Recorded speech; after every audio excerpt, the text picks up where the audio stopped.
Hi, everyone. Welcome to another NRCDV Training Institute webinar. I'm Brittany Eltringham, and I'm so glad that you're joining us today for meaningful partnerships to support youth at the intersections of homelessness and gender-based violence. This webinar will examine the scope and unique characteristics of relationship violence amongst runaway and homeless youth, and will explore the why and the how of building and sustaining effective community collaborations to best serve youth at these intersections. Let's get started. Hello, everyone. Welcome to our session titled Meaningful Partnerships to Support Youth at the Intersections of Homelessness and Gender-Based Violence. This is Yvonne Ortiz. I am the Training Institute Manager for the National Resource Center on Domestic Violence, and today we're having a great webinar. One of the things I wanted to tell you, you can see that our very own Brecken has been manning the chat box. Please feel free to share information. Any questions that you have, she'll be taking care of those, and we'll be sharing them with our presenters. Any resources that you want to share with other participants, please feel free to put them in the chat. And remember, as you all know, we've been using this system for a little while in Zoom as well. Everything that you write on the chat is public, so make sure, stay safe, that you're aware that everybody will be able to see your message. So let's just start. We are really excited. It's Teen Dating Violence Awareness Month 2021, and at the NRCDV this year is focusing on centering youth at the intersections of homelessness and gender-based violence. This is why for today's webinar, we will be hearing from the Safe Housing Partnership and the Ain Dan Young Center. So we are very, very excited about our conversation today. So these are the NRCDV stand, and at the NRCDV, we're committed to centering and amplifying the voices of survivors, especially those from marginalized and oppressed communities. And in 2016, we developed the NRCDV stand, and just as an accountability tool, so that we know and you know where we stand and who we stand alongside. And I wanted to read it to you so we can, start our conversation.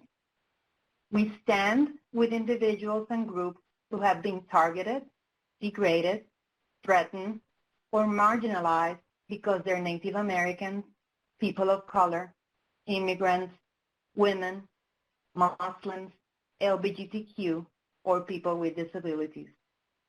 We stand against white supremacy, racism, misogyny, anti-Semitism, homophobia, transphobia, xenophobia, and all other forms of structural oppression.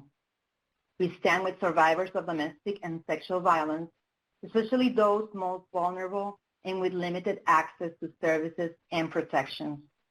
We stand together in celebration of the rich diversity of the people in this country and the vitality and strength they bring to our communities and society.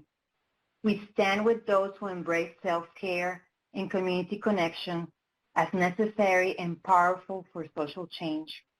We stand with other activists and organizations who continue to work passionately for gender, racial, economic, and social justice for all.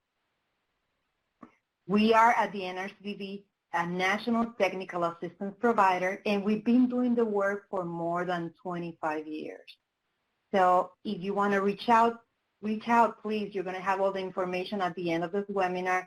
Please follow us on social media. You're also going to see, our handles at the end of our conversation today.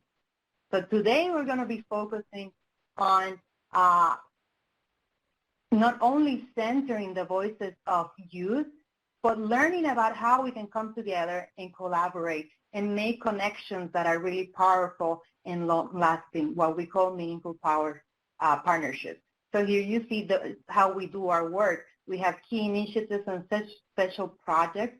We have the Runaway and Homeless Youth Toolkit, and we have the Safe Housing Partnerships. Those are the two initiatives that we're going to be highlighting today. And also, this webinar is also sponsored by the Domestic Violence Awareness Project where you can find a number of awareness information, materials that are free, and where you can get more information and resources about our One Thing campaign, Una Cosa, la campaña Una Cosa. So feel free to visit our website and get more information about all of our initiatives. So I wanted to know who is in the session today. I'm sure that Brittany, that I'm going to be introducing, and Holly, I'll be introducing her as well, would like to know who is in our session. So raise your hand if you are a DV and sexual assault advocate.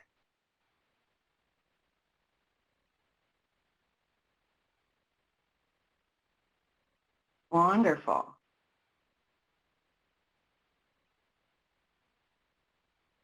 So a large number of you are advocates. Welcome to our advocates. We thank you for everything that you do. And now raise your hand if you are an RHY service provider.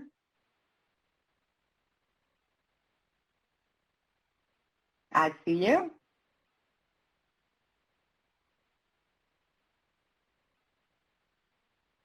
And now if you're a housing advocate.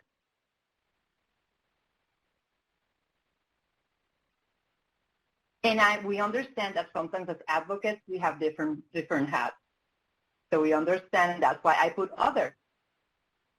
Raise your hand if you identify as other.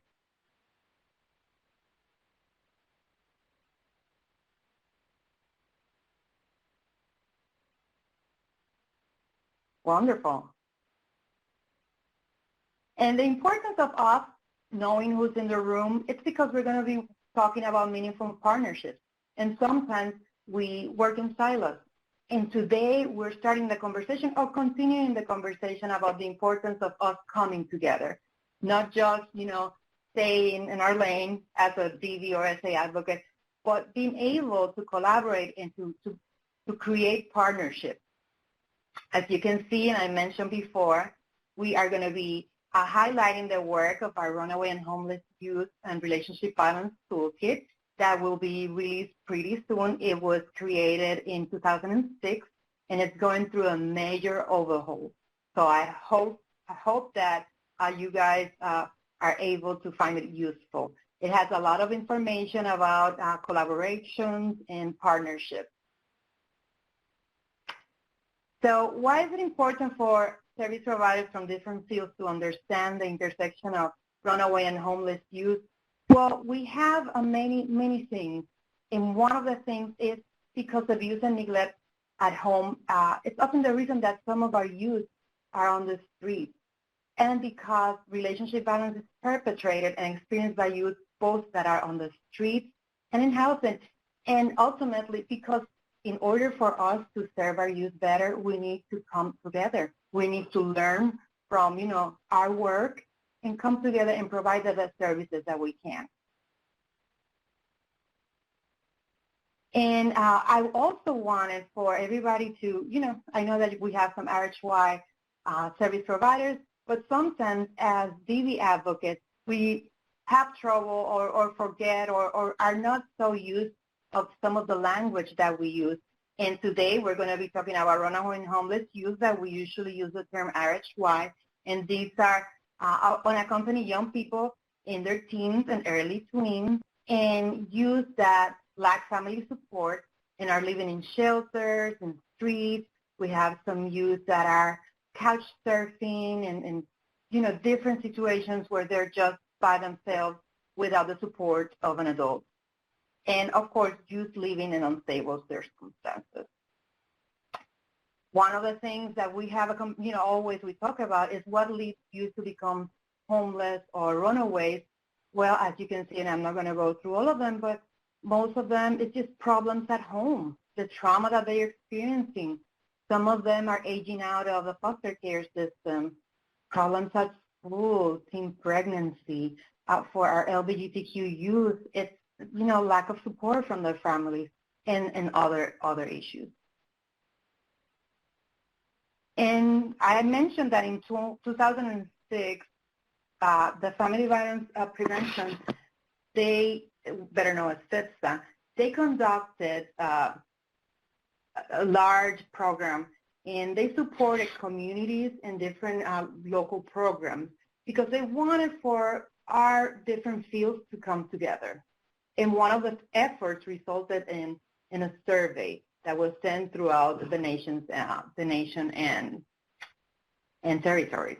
And what did they found? That over 40% of domestic violence sexual assault service providers had no knowledge whatsoever of our RHY programs in their communities, and that less than 50% of the domestic violence and sexual assault service providers were familiar with or comfortable providing services to runaway and homeless youth. And that was a big issue.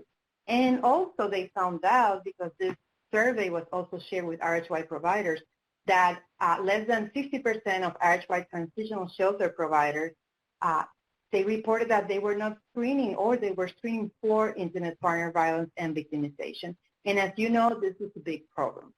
After the survey results, that's when we developed the Runaway and Homeless Youth and Relationship Violence Toolkit. And we started communicating, we provided technical assistance, we provided training, and we know that things have changed, that people are collaborating more. But in actuality, what we want to focus today is creating those collaborations seemed like they were superficial. And now, as we join our effort, we want for our service providers to focus on creating meaningful partnerships, not just a collaboration that lasts the length of a grant or of funding that you received, but a collaboration that is long-lasting, that it's meaningful, and that's what we're doing today. And what is a meaningful collaboration, a meaningful partnership is something, it's one that is transformational. It's one that goes beyond those contracts of services. So today we're going to hear from Brittany and from Holly, and I want to present them to you today. They're amazing advocates, and I'm going to read their bios. We have Brittany Eltringham, and I'm always going to have a little issue pronouncing that.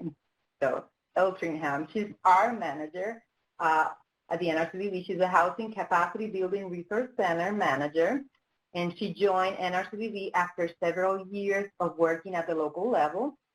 She is anchored to and draws upon her experience as a feminist Native Hawaiian woman and maintains a deep commitment to Aloha Aina, social transformation, and liberation. Her respect for people and complexity translates to advocacy rooted in authenticity, care, compassion, family, humility, trust, and awareness of impact and power. At the NRCDV, Brittany works at the intersection of gender, violence, housing, and homelessness with the Policy and Research Team and Domestic Violence and Housing Technical Assistance Consortium. She has a BA in Psychology and Women's Studies from the University of Hawaii. So Brittany, welcome.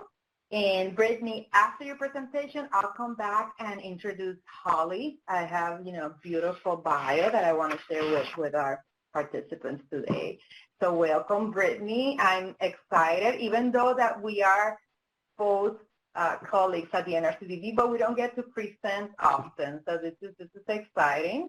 And let me just get out of your way. Thank you so much, Yvonne. Thank you for having me. Thank you for inviting me to be a part of this webinar. And really the reason I'm excited to be here is because I was able to connect Yvonne with Holly Henning, who's going to be presenting after me. I really see myself as a bridge to Holly and what she is going to be sharing with us. So as Yvonne mentioned, my name is Brittany Eltringham. My pronouns are she and her. And I represent the Domestic Violence and Housing Technical Assistance Consortium, as well as the National Resource Center on Domestic Violence. So we have the really great honor of participating as a part of, it's a wordy name, the Domestic Violence and Housing Technical Assistance Consortium, or we call it the DVH-TAC, or we call it the consortium. This name is also a little misleading because it does not show that we are also committed to and invested in ending sexual violence.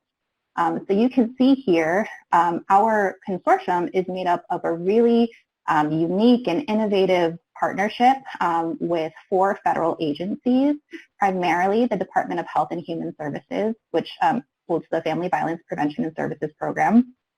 Then there's the Department of Housing and Urban Development, where we work with the Office of Special Needs Assistance Programs, or the SNAPS office.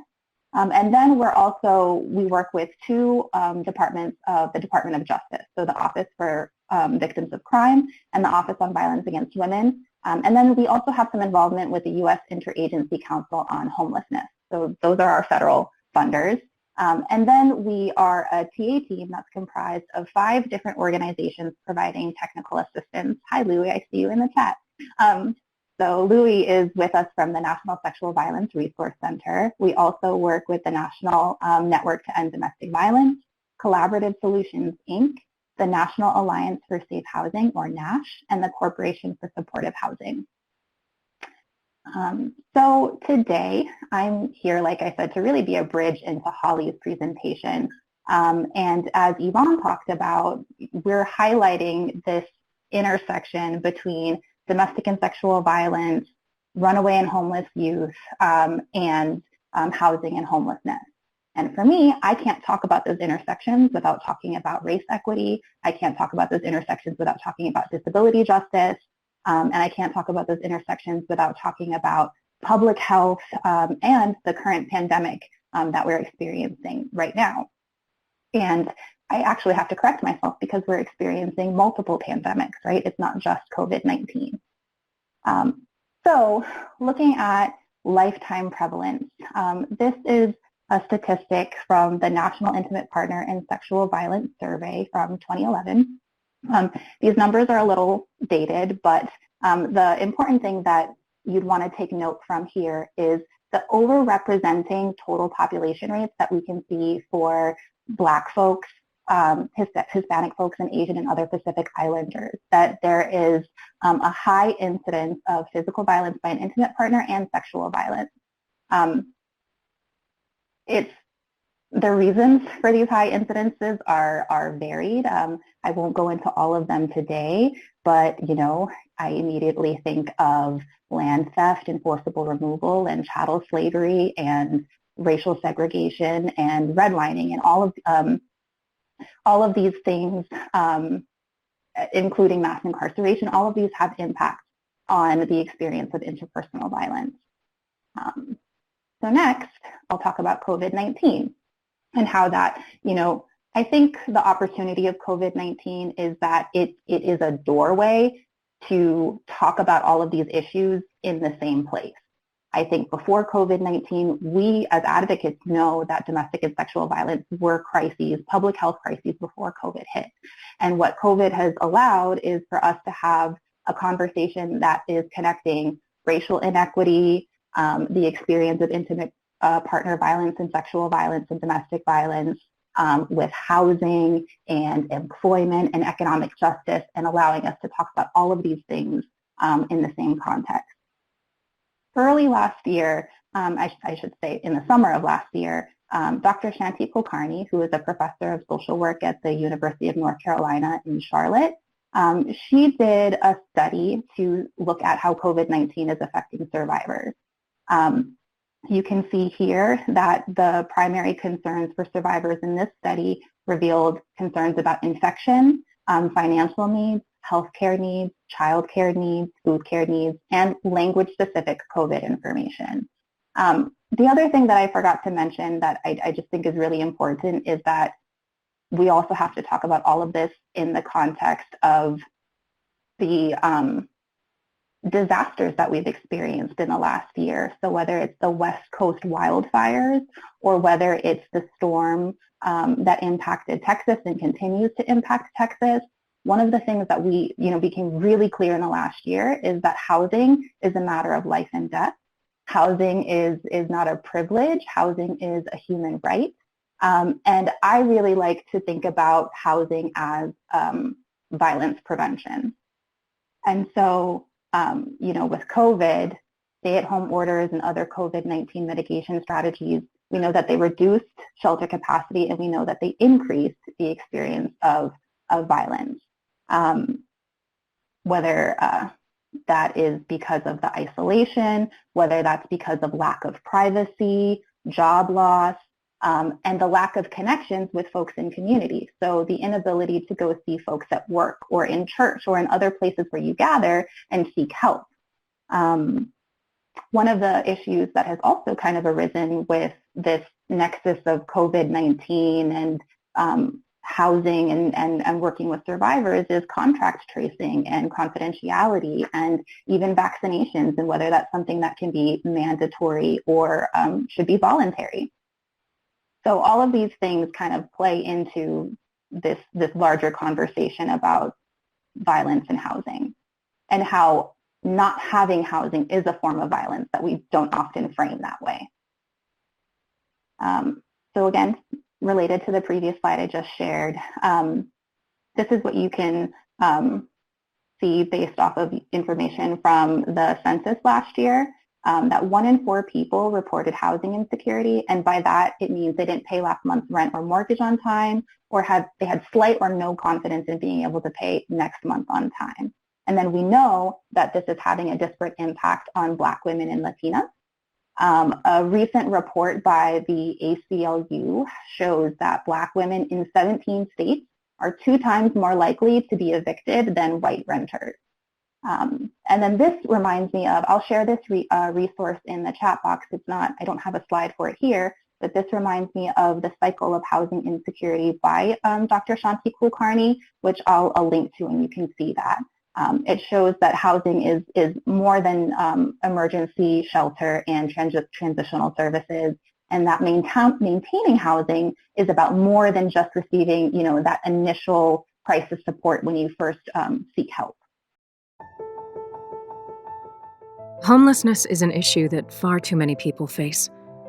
People of color, specifically Black people, other persons of color, and Indigenous people, experience homelessness in a dramatically different way than their white counterparts. People who hold multiple identities, such as those who live at the intersections of disability, immigration status, sexual orientation, gender identity, and more, experience compounded barriers that further homelessness and housing instability. A recent study found that 66% of people experiencing homelessness were Black, while 28% were white. Black individuals are only 13% of the U.S. general population, compared to 74% of those who are white. Rates of homelessness within Native communities are 3 to 8 times higher than that of the general population. In total, 78% of people experiencing homelessness identified as people of color. This overrepresentation of Indigenous, Black, and other people of color experiencing homelessness cannot be explained by poverty or identity alone. Structural racism, historical policies, institutional practices, and cultural narratives that perpetuate racial inequity put people of color at a disadvantage in obtaining safe and affordable housing. Statistically, women of color are much more likely to experience domestic and sexual violence, and survivors often face network impoverishment. Network impoverishment occurs when the addition of a financially distressed household member places an extra strain on family resources. Oftentimes, we tell a survivor experiencing homelessness to go to a relative or friend's house. However, network impoverishment can cause immense burdens on the existing limited finances and available support from that network. Racial disparities arise at every juncture, from the legal system to housing to healthcare to child welfare to public benefits. Understanding the intersections between domestic and sexual violence, racism, and homelessness, and applying an equity, survivor-centered lens in our work is the only pathway to stability, safe housing, and healing for all survivors.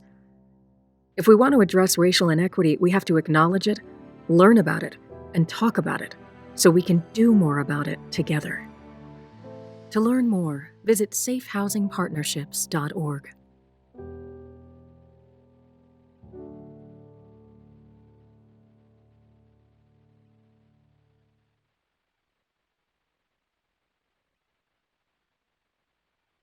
Awesome. So people are liking it. It's a wonderful, wonderful video.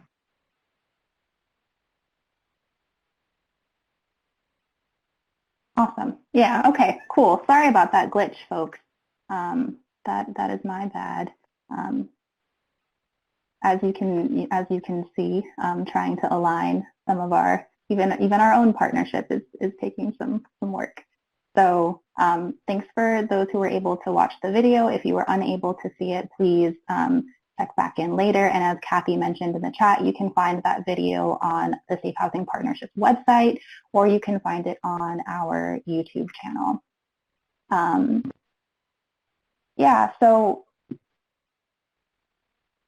within this consortium, I think, connecting to what Yvonne was talking about earlier, I believe one of the reasons that the Domestic Violence and Housing Technical Assistance Consortium came to be is because there is an understanding that we need to build more effective and meaningful partnerships between those who identify themselves as domestic violence and sexual violence advocates, between those who identify as homeless and housing advocates, or any other way that you might identify that results in kind of working within a siloed setup. We know that interpersonal violence is a leading cause of homelessness for women and children.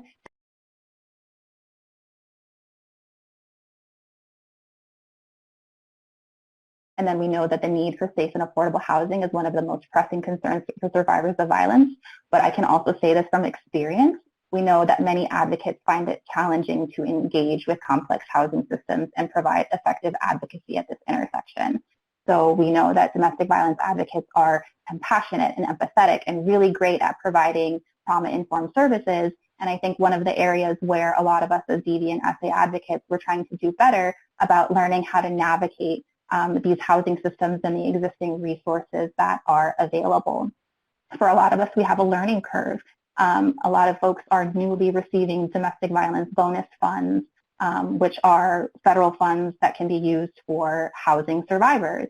And a lot of us are, for the first time ever, engaging with the continuums of care in our communities. And if you don't know what a continuum of care is, please feel free to reach out. I'm going to put our contact information for the consortium into the chat later. We exist to really help folks navigate these complex systems and figure out how to do the most effective work at this intersection. And so with that, I'm going to get ready to turn it over to Holly Henning. Within the consortium, that is how I am fortunate to work with Holly Henning. We host a Native housing working group because we know that it is specific groups and communities who are disproportionately impacted by housing and housing insecurity and homelessness. And so I will also, again, link to the chat some of the work that we have done around the intersection of domestic and sexual violence, sex trafficking, Native survivors, and housing and homelessness. Last January, we released a report, and then shortly after that, we released two reports. One of those with a whole host of recommendations for folks who are working at this intersection. And then with Holly, we are going to be getting ready to do listening sessions with Native survivors of gender-based violence and who live at the intersection of housing and homeless instability. So with that, I'm going to turn it over to Holly, and, well, actually, I'll turn it over to Yvonne to introduce Holly. And thanks for your time. Thank you so much, Brittany. Yes, I want to introduce you Holly Henning. She is a survivor of sexual violence and carries lived experience of homelessness. She has over 10 years of experience working with homeless at-risk youth with a cultural lens focusing on healing.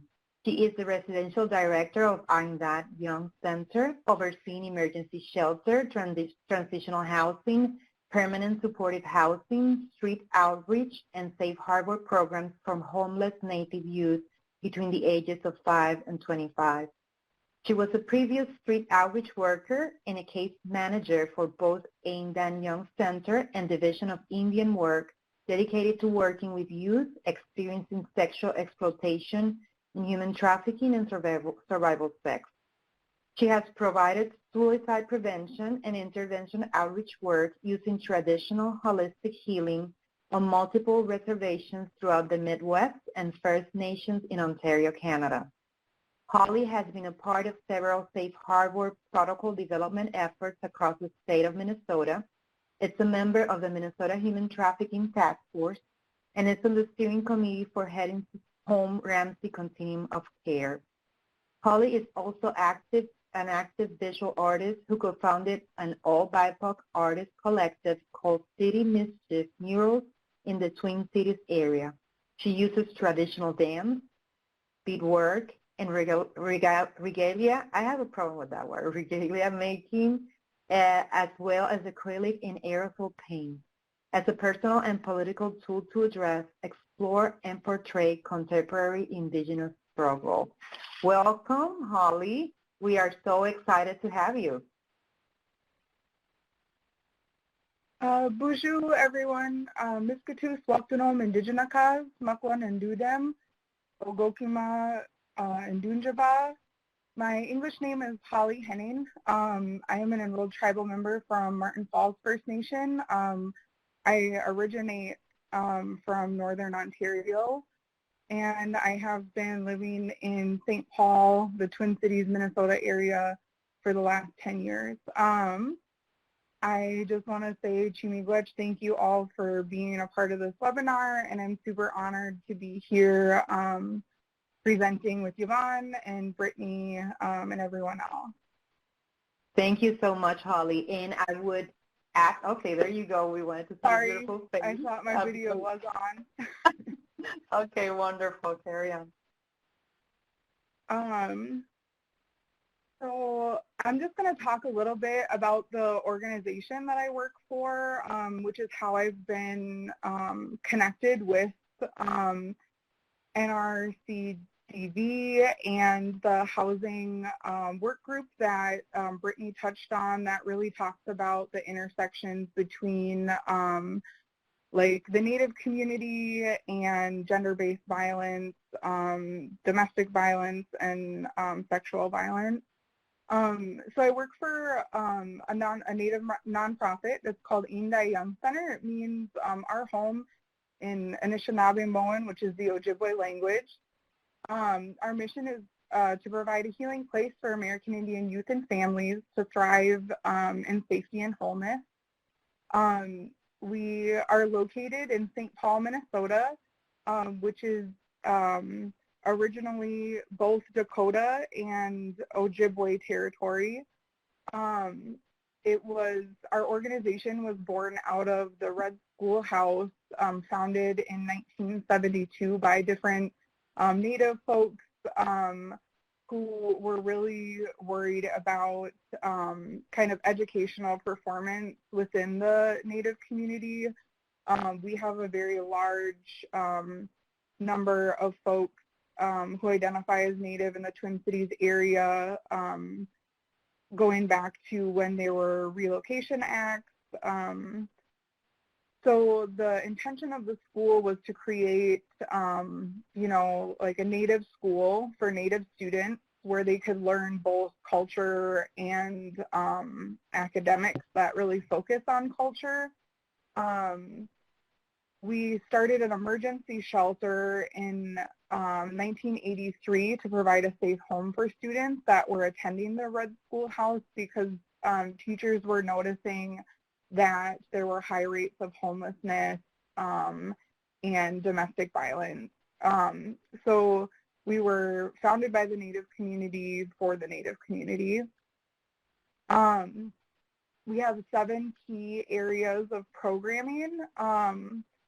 I get to oversee a majority of these programs and have worked in all of them as someone who received services from Inda Young Center, all the way up to being like a youth care worker, an advocate, an outreach worker, a case manager, a program manager, and now in a director role.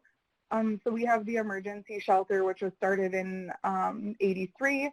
It's a 10 beds for 5 to 17-year-olds. We do serve RHY youth, but we also have a contract with Ramsey County, and we do receive Indian Child Welfare Act placements and other child protection placements within that shelter. We have the Beverly A. Benjamin Youth Lodge, which is transitional housing, and it was started in '97. We receive RHY funding from the federal government, and it's 6 beds for 16 to 21-year-olds. We have Minoshki and a Young Center, which is our newest program, and it is a 42-unit permanent supportive housing complex, which provides 18 to 24-year-olds with housing and different access to all sorts of cultural services and mental health services. We have our Nini Johnny Sog program, which translates to Our Children. It was started in '93, and it is a program dedicated kind of more so around prevention work. We really focus on using culture as prevention. We focus in on chemical dependency, non-traditional tobacco use, and suicide prevention. We have our Oyate Nawajin, which means stand with the people. This program really serves families that are at risk of child protection involvement. We have an Indian Child Welfare Act compliant monitor who monitors proceedings across the state of Minnesota to make sure that judges and courts are applying, with the ICWA laws. We also help contract and provide legal representation and provide family advocacy services for families who are at risk of child protection engagement. Most folks are aware that we have, in the Native community, we have an overrepresentation of youth involved in child protection systems. Then we also have our street outreach program that was started in 2001. We have 4 full-time street outreach workers who provide street-based services. So they're literally, in homeless encampments. They're walking around on the streets. They're meeting with youth who are out on the street, providing resources, safe hygiene, traditional medicine, just really basic necessities that young homeless adults are needing.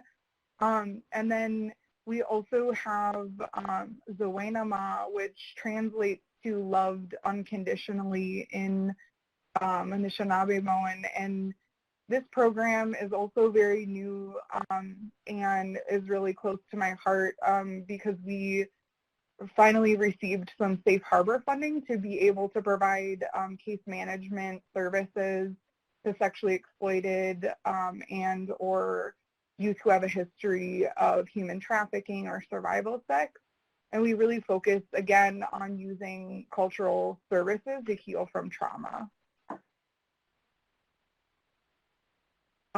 So the overview kind of this session, I really want to talk about the intersection between Native youth who experience homelessness, gender-based violence, and how historical trauma comes into play. If we take a closer look, we know that 75% of youth who have experienced homelessness are victims of exploitation within the first 24 hours that they become homeless. 2% of the Minnesota population identifies as Native American, and 22% of all homeless youth in Minnesota are Native American. And 70% of our Native population actually lives in the Twin Cities metro, so in St. Paul and Minneapolis. A lot of young folks don't really recognize exploitation because it's usually happening within an intimate partner relationship. Youth often disclose that they're staying with family or friends. Really common in our Native community is that, we will have 5 families in one, a 1 or 2 bedroom apartment. And folks don't really identify that as homeless. A lot of youth we know are couch hopping or will engage in survival sex or are in an abusive or exploitive relationship. And then we also, Brittany had touched on that, like, domestic violence and sexual violence are the leading causes of homelessness for Native women and children. So kind of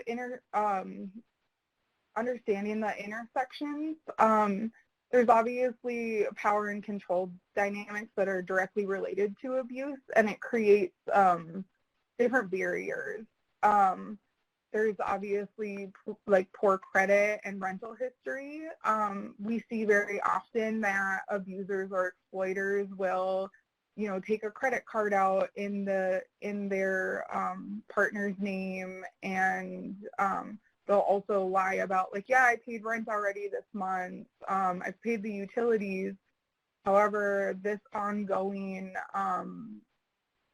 just really affects the survivor or the youth's ability to pass credit checks or background checks, you know, that are required by most landlords when they're trying to find housing. Obviously, lack of steady employment. This typically happens when victims or survivors are forced to repeatedly miss work as a result of violence or abuse. I've also, you know, worked directly with young folks who were fired because they had a abuser or exploiter, like, continuously showing up to their work, stalking them, harassing them, and it made the overall work environment an unsafe space. There's housing discrimination. This typically occurs when landlords will evict victims or survivors due to repeated calls to the police, or, you know, that there was, like, damage to property caused by the abuser during one of their episodes. And then obviously there's lots of subsidized housing or affordable housing. What we see a lot of times, and even within our own Minoshki and Dayan Center program, is that we will have, you know, a partner of a young person who will, you know, continuously violate guest policies, kind of do different things to try and get the vulnerable person to lose their housing. And we also see this a lot with, like, Section 8 vouchers, or, for example, in Minneapolis, we have what's considered, like, one of the largest urban Native reservations, and it's actually not a reservation, but it is low-income housing for Native families. And we see very often that, you know, abusers will just continue to have lease violations so that the victim loses their housing. And then, unfortunately, when it comes to public housing here in the state of Minnesota, if you lose your voucher once, it's very hard to reobtain that when you've had continuous lease violations or things that are similar. So now I'm just going to touch a little bit on historical trauma. I want to mention that this is a very, very small piece of what our community has faced, but I would encourage everyone to kind of dive deeper into historical trauma within the Native community if you aren't 100% familiar. So the Native community has obviously dealt with forced assimilation, reoccurring attempts to eradicate tribal culture, and ongoing threats to our land and how we identify. It's typically described as a multi-generational trauma experienced by a specific cultural group. And I just really want to talk about the boarding school era in particular. A lot of people look at boarding schools and think that it happened a very, very long time ago, and the truth of the matter was that the last boarding school in the United States closed in 1973, which was in some of the people in this webinar's lifetime. And really, the last residential school in Canada closed in 1996, which is in my lifetime. You know, when we look at why people immigrated to the United States back in the day, a lot of people said that they wanted to come here, you know, for jobs, but one of the real reasons was that people were talking about wanting freedom of religion. And one thing that I really like to point out to folks is that Native Americans were not added to the Freedom of Religion Act until 1978. So prior to 1978, it was illegal for us to practice our traditions. There were also several laws that wouldn't allow us to even dance or go to ceremony.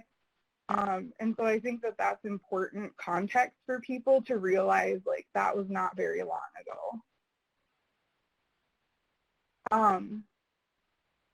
We're looking at, you know, parents and grandparents who are our boarding school survivors. My father, his parents were all involved in residential school systems.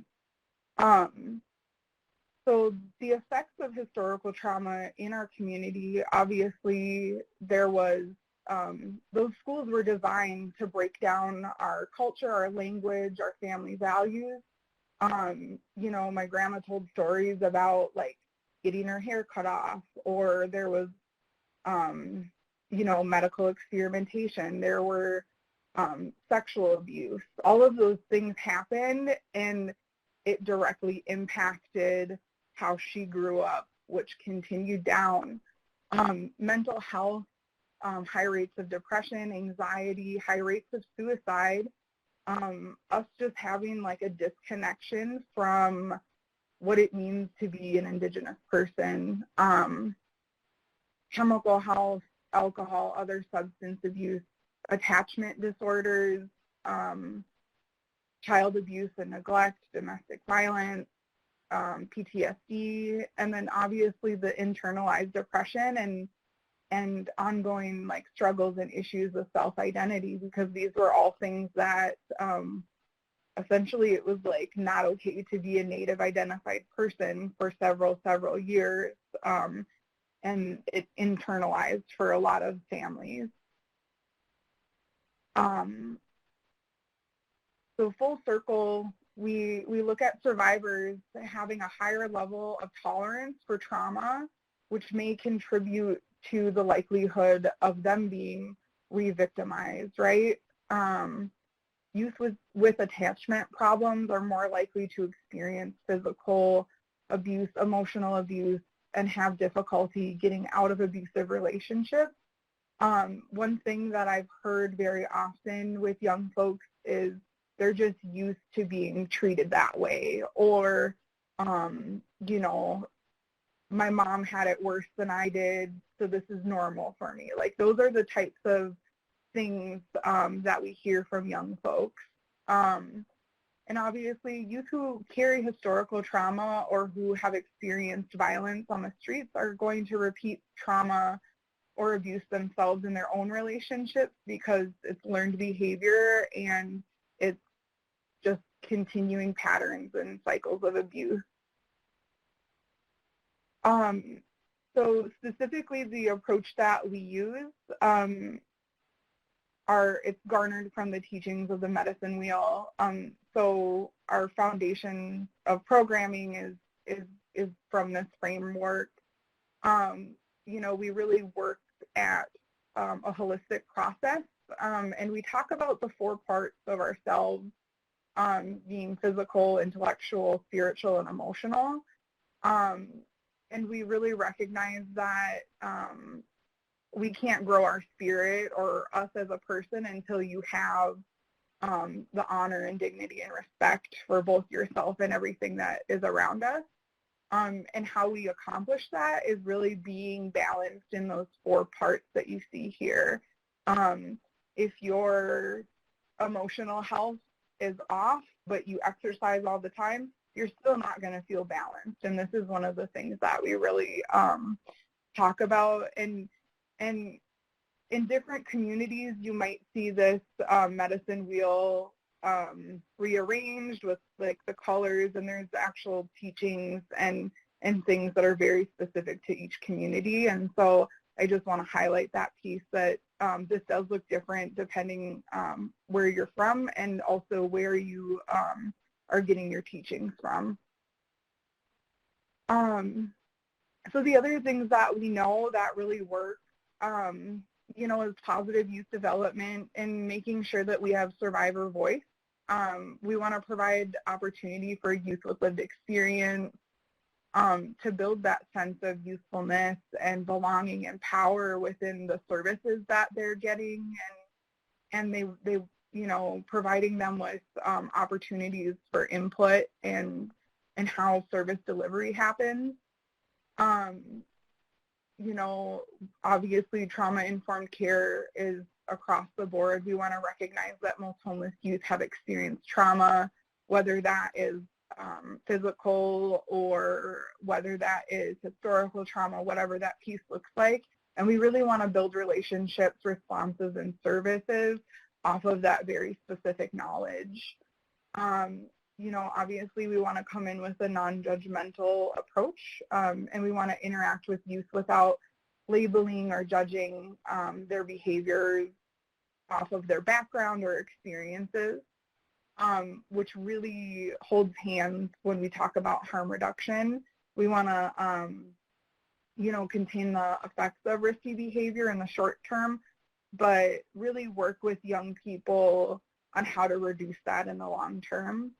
And then again, strengths-based really, again, holds hands with positive youth development, but really taking opportunities and being able to build on skills and strengths that each young person has.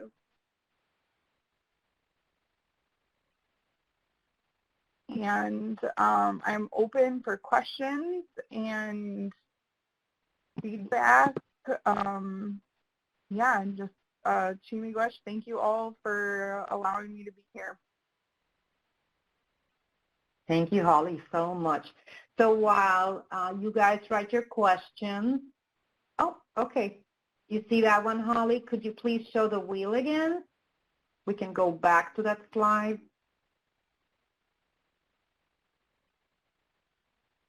There you go. Is there a specific question that you have about the wheel? Oh, it's Gabe who asked the question.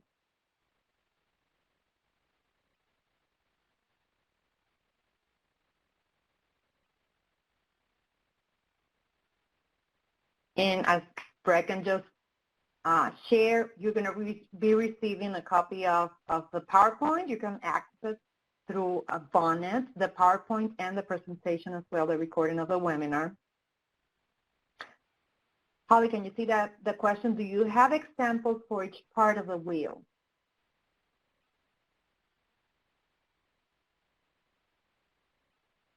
Can everyone hear me? Trying to figure out unmuting and muting. So I can give very specific, you know, samples or ideas that are unique to me and how I take care of my spirit. I think that everybody has their own ways. But for example, for myself, to keep myself physically balanced, I'm also a jingle dress dancer, and it's a form of traditional dance within the Ojibwe community. It's a medicine dress, and so that is one way that I take care of actually all four of my parts, but it's very, very physical. So there's that. When I talk about things that I do for my spiritual health, I meet regularly with Awa'a, which is like my, the person who gave me my Indian name, who's a part of my community, who really assists me, who I attend ceremony with, who I have learned a lot of like stories and teachings from. and I really lean on that person to help me with my spiritual health. And then when I'm talking about like emotional health, I start every morning with laying a sema, which is tobacco, and that's how Anishinaabe people use, or we use that as a way to connect to Creator and to pray. And so every morning I lay tobacco out by the cedar tree in front of my house, and I pray just before the sun comes up, and then I smudge. And so that's a way that I take care of my emotional health. Other people use, you know, a therapist or,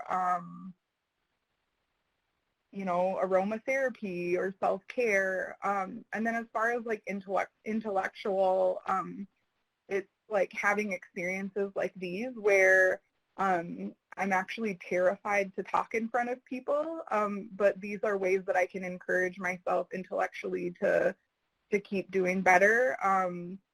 I also read books, I journal, like all of those pieces. So those are very specific to myself, but I think, you know, those are all things that you can identify within yourselves, or especially like with the clients or young people that you're working directly with.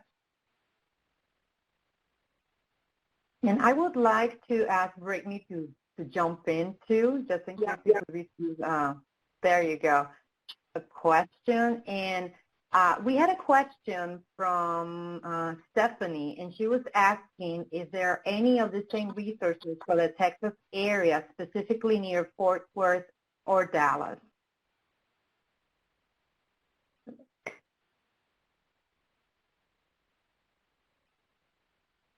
Brittany, I think you're muted. I am. I was trying to find how to unmute myself. Sorry. So I don't know if Holly has an answer for this, but when Stephanie's question first came in, I started to do some digging on my side. I have not come across anything concrete right now, but what it did make me think of is, Holly, can you speak a little bit to my understanding of the physical location for Aim the Young is that you folks put a lot of thought into the crafting of the building too, is that right? Yeah. Would you be able to say a little bit more about that? Because it makes me think about if folks want to start building partnerships, if folks want to have meaningful relationships, it just makes me think about the importance of intention and forethought as opposed to maybe, you know, an afterthought or an add-on. Yeah, so actually when we started, or prior to starting the Minnow Oshki Andayang Center project, we actually had a youth council. So we had, I believe it was about 7 young people who had previously went through our programs, and we talked with them very intentionally about like where they wanted our program to be located.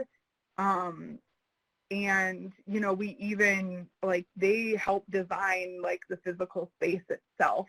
So they, we have an art gallery, like, in the bottom floor that has a birch tree, like, coming out of the middle, and it's like a art gallery for youth to show their artwork and stuff. And so we literally brought it down to the detail of what young people were asking, requesting, and wanting for themselves in that space and how we could best serve them.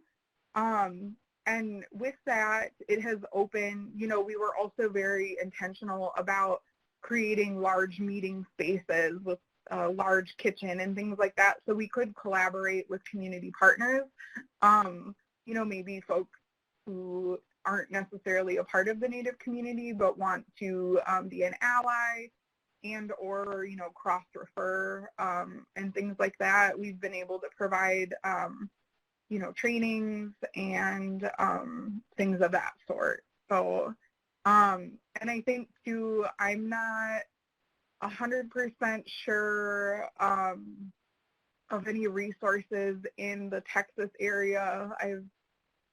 I've actually only been to Texas one time in my life, so I haven't really built any connections there. But I always recommend folks to look at the tribes that are in your area. You can usually just Google, like what Native tribes are in this area. And that would always be kind of my first stepping point, because then you can see like whose land that you're occupying. And then in addition to that, you can also just really start to build collaboration and ongoing partnerships. Thank you so much, Holly. Also, you can go to the Family and Youth Services Bureau website, and they have a list of grantees by state. So you might not, you might find a program, just a basic center program, not so much maybe a culturally specific, but you can get a lot of information there. And there might be some culturally specific grantees in their list. So let's see. Another question, Amy asks, do you have general guidelines, advice for folks who are working with youth from a different cultural background from themselves? As an example, non-native advocates working with native youth.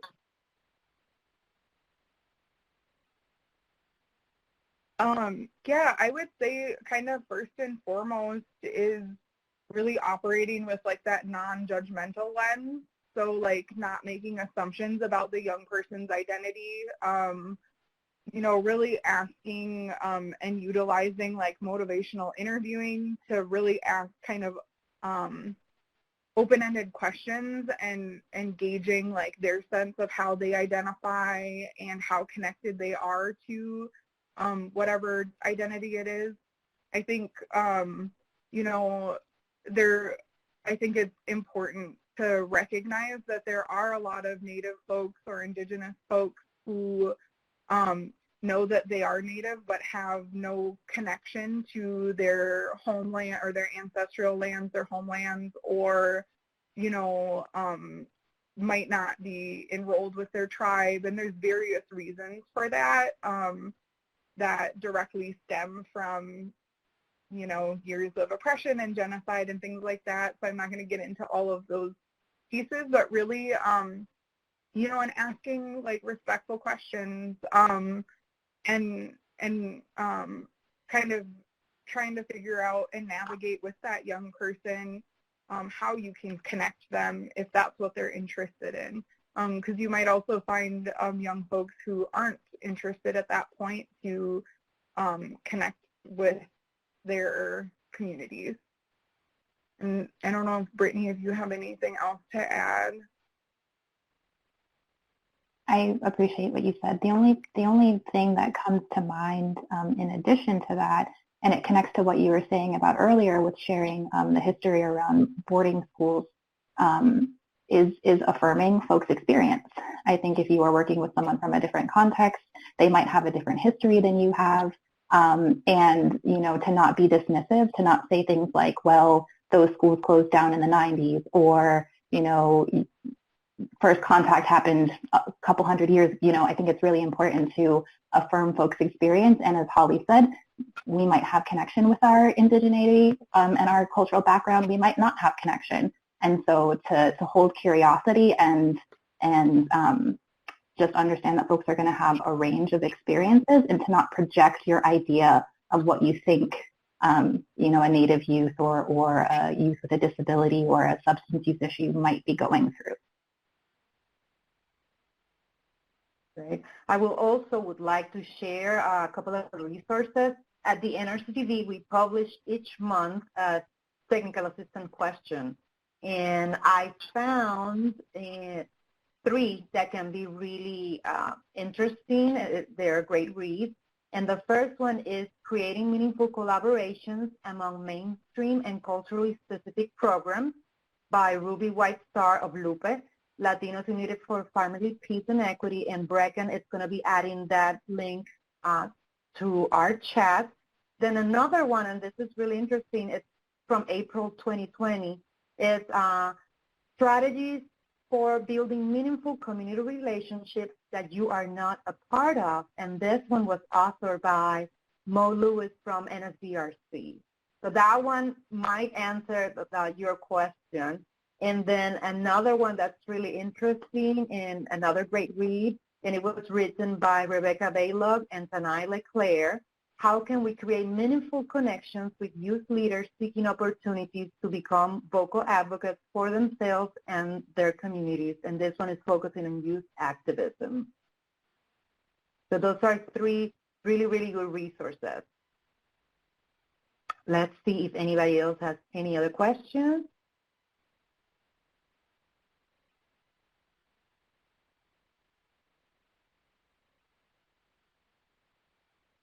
And while I see that a couple of people are writing, let's see if we can go. Okay. While we wait for some more questions, I wanted to invite all of you to visit the website dvawareness.org, and that's one of our great resources. We're really proud of our Domestic Violence Awareness Project, and there you will find a lot of free resources. We have a store that you can check out. We have posters, brochures, and of course, as you've seen, you can find all of the resources related to our One Thing campaign, Una Cosa. And we are extremely, extremely excited to announce we have, NRCDV has a radio show, our podcast radio show. So today we are publishing episode 39. And the title is Joy, Pride, and Passion of Youth Activism. And it's a beautiful, beautiful, beautiful show. Please, you can access it on our YouTube channel, NRCDV. Find us there. And also, we are publishing our awareness blog, and this awareness blog was written by, I'm pretty sure by Brecken, our very own Brecken that's on the chat. And I believe we have two that are centering, youth. The first one is centering youth at the intersections of homelessness and gender-based violence for Teen DV Month 2021. And then why young leaders aren't only our future, but also our now. And those are two blogs. She is an excellent writer, and I want for you guys to look for them. So, oh, Morgan. It was Morgan who wrote it. I'm sorry, Morgan. So the latest awareness blog was written by Morgan, our very own Morgan, and she is live tweeting and taking care of our social media today. So let's see, do we have any questions before we close?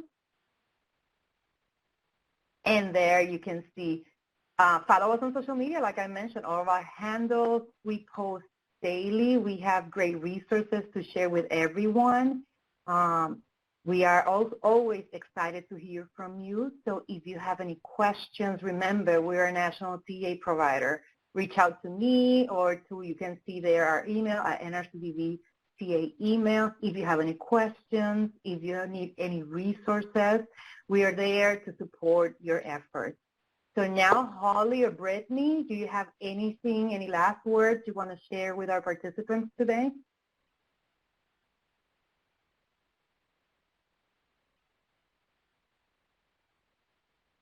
I don't think I do. I'm just very grateful to be here. I'm very grateful to be here with Holly. And I'm thrilled so many people turned out for this conversation, because I think the more people that understand how the history of housing insecurity for so many marginalized communities, the better our responses and efforts will be moving forward.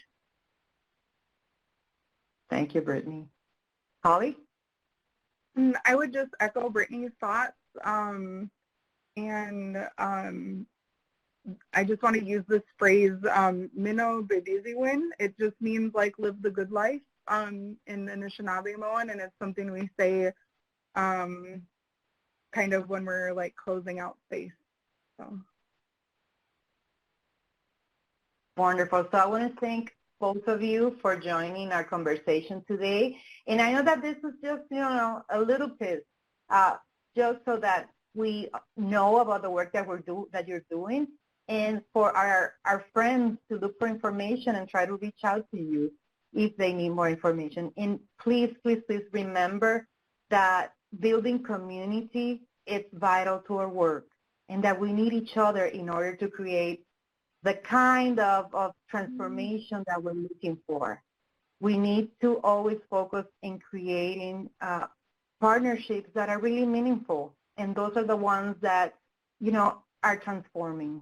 Let's just stay away from just having, when we talked about that surface collaborations or partnerships.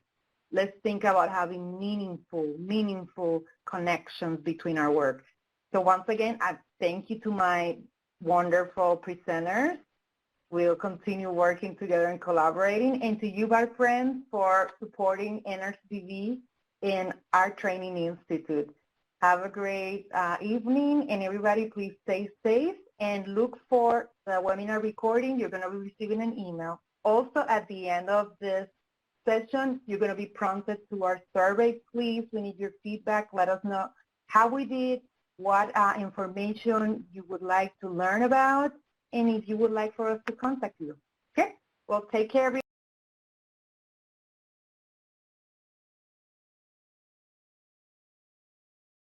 Thanks for sharing your time, your energy, and your work with us today. I hope you were able to take something with you from today's training.